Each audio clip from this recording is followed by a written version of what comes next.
14 अगस्त 2016 रात के करीब 11 बज रहे थे। वेस्ट बंगाल के मालदा में एक सुनसान सड़क पर एक ट्रक आकर रुकता है। देखने में लग रहा था जैसे उसमें सब्जियां भरी हैं, लेकिन उन बोरियों के नीचे कुछ ऐसा छिपा था जो हमारी इकोनॉमी को अंदर ही अंदर पूरी तरह खोखला कर रहा था। 5 करोड़ रुपए के बिल्कुल असली दिखने वाले जाली नोट। इस एक्सप्लेनर में हम एक ऐसी खामोश साजिश और उसके पूरे नेटवर्क को डिकोड करेंगे और समझेंगे कि आखिर इस छुपी हुई आफत को ट्रैक कैसे किया गया। चलिए सीधे शुरू करते हैं। पर जरा सोचिए, मालदा में पकड़ा गया वो 5 करोड़ का ट्रक, वो तो सिर्फ एक छोटी सी झलक थी। असल में ये पूरा नेटवर्क 70 करोड़ रुपए का एक बहुत बड़ा काउंटरफीट करेंसी सिंडिकेट था। इनका मकसद शोर मचाना नहीं था, बल्कि चुपचाप हमारी नेशनल इकोनॉमी की कमर तोड़ना था। ये कोई आम चोरी चकारी नहीं थी, ये एक बेहद गहरी और सोची समझी साजिश थी।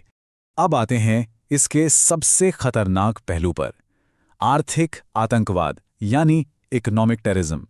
2013 में इंटेलिजेंस एजेंसीज को जो रिपोर्ट्स मिली, उन्होंने सबकी नींद उड़ा दी थी। इस बार हमलावरों के पास बंदूकें या बॉम्ब नहीं थे। इस बार उनका हथियार था कागज।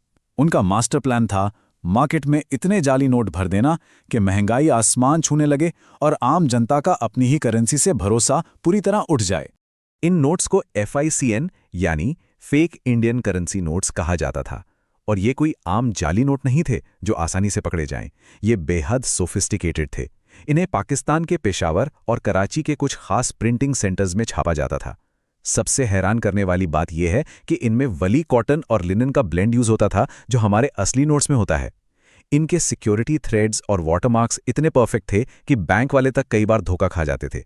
तो अब एक सवाल आता है, नोट छापना एक बात है, लेकिन उन नोट्स को बॉर्डर के इस पार इंडिया के अंदर लाना, वो एक अलग ही लेवल का चैलेंज है। चलिए देखते हैं कि इस सिंडिकेट ने आखिर ये लॉजिस्टिकली नामुमकिन लगने वाला काम किया कैसे और अपना ये गुप्त जाल कैसे बिछाया।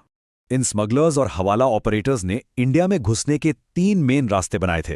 पहला और सबसे एक्टिव रूट था बांग्लादेश बॉर्डर, जहां मालदा और मुर्शिदाबाद के घने जंगल और नदियां रात के अंधेरे में उनके बहुत काम आती थीं।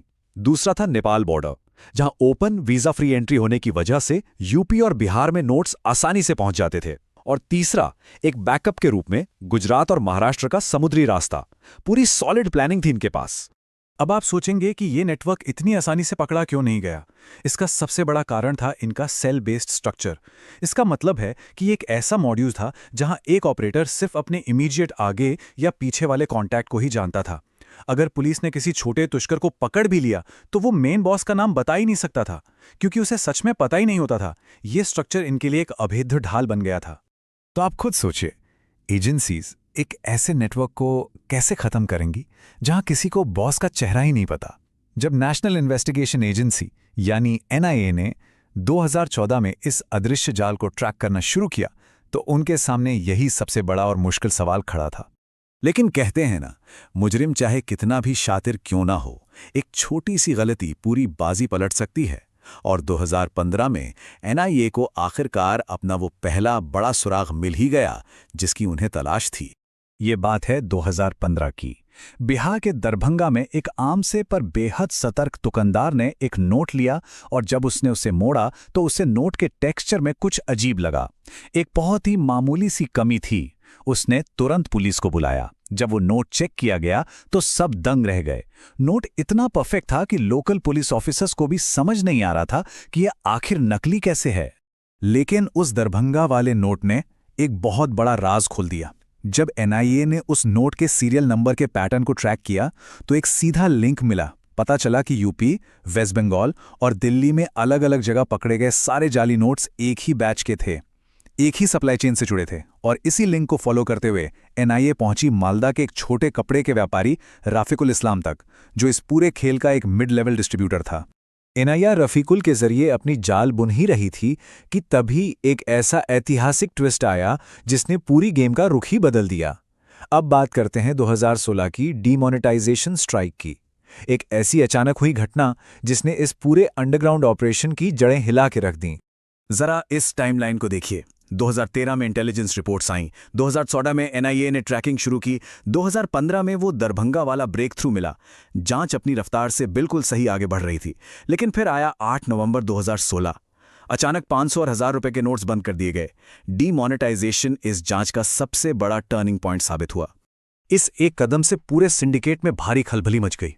रातों रात उनके करोड़ों के जाली नोट सिर्फ रद्दी कागज बन गए। घबराहट में उन्होंने बहुत सी गलतियां की। कुछ ने बोरियां भर के नोट नदियों में बहा दिए, कुछ ने उन्हें आग लगा दी, और सबसे जरूरी बात, इस पैनिक में उन्होंने अपने बॉसेस को लगातार फोन कॉल्स किए। एनआईए पहले से अलर्ट थी और उन्होंने ये सारे ट्रेसेबल कॉल्स आसानी से इंटरसेप्ट कर लिए। इन्हीं घबराहट भरी कॉल्स की वजह से आखिरकार उस शख्स के चेहरे से नकाब हट गया जिसे एजेंसीज सालों से ढूंढ रही थीं। टारगेट का नाम था अब्दुल रहमान, जिसे इस अंडरग्राउंड दुनिया में द मास्टर कहते थे।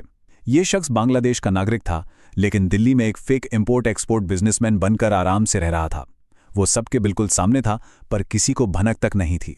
मास्टरमाइंड की पहचान पक्की होने के बाद एनआईए ने पूरे 6 हफ्ते तक एक जबरदस्त और शांतिपूर्ण प्लानिंग की।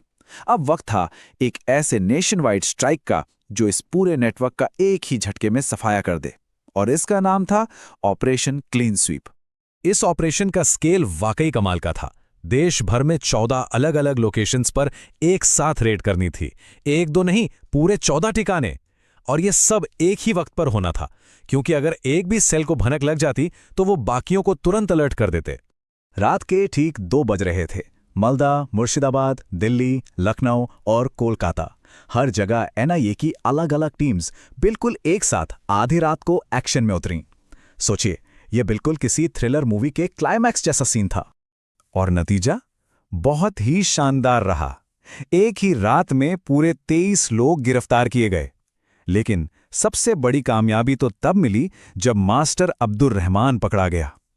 जब टीम उसके दरवाजे पर पहुंची तो वो हड़बड़ाकर अपनी कोडेड डायरी फाड़ने और 11 लाख के जाली नोट्स बर्बाद करने की कोशिश कर रहा था, पर टीम ने उसे रंगे हाथों दबोचा।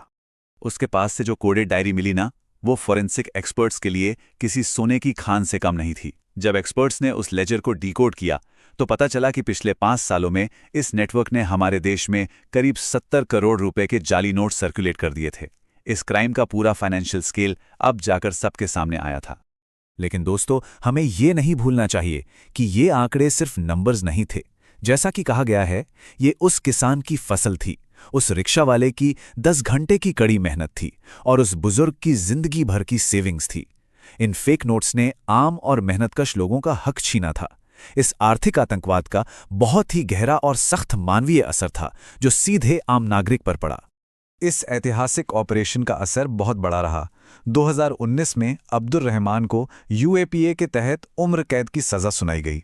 उसके 22 साथियों को भी लंबा कारावास मिला, और उन करप्ट ऑफिशियल्स पर भी सख्त एक्शन हुआ जिन्होंने इनकी मदद की थी। लेकिन खतरा अभी पूरी तरह से टला नहीं है। नए नेटवर्क्स आज भी डिजिटल ट्रैकिंग से बचने के नए नए तरीके ढूंढ रहे हैं। एजेंसीज की ये जंग लगातार जारी है। तो ये पूरा विश्लेषण हमें आखिर में एक बहुत ही ज़रूरी सवाल के साथ छोड़ जाता है। जैसे जैसे हमारी इकोनॉमी तेज़ी से डिजिटल दुनिया की तरफ बढ़ रही है, आर्थिक आतंकवाद के ये अनजान खिलाड़ी अपने हथियारों को आगे किस तरह बढ़ लेंगे, उनका अगला वार क्या होगा। इस चर्चा में हमारे साथ जुड़े रहने के लिए बहुत बहुत शुक्रिया। उम्मीद है ये नई जानकारी आप सबको पसंद आई हो।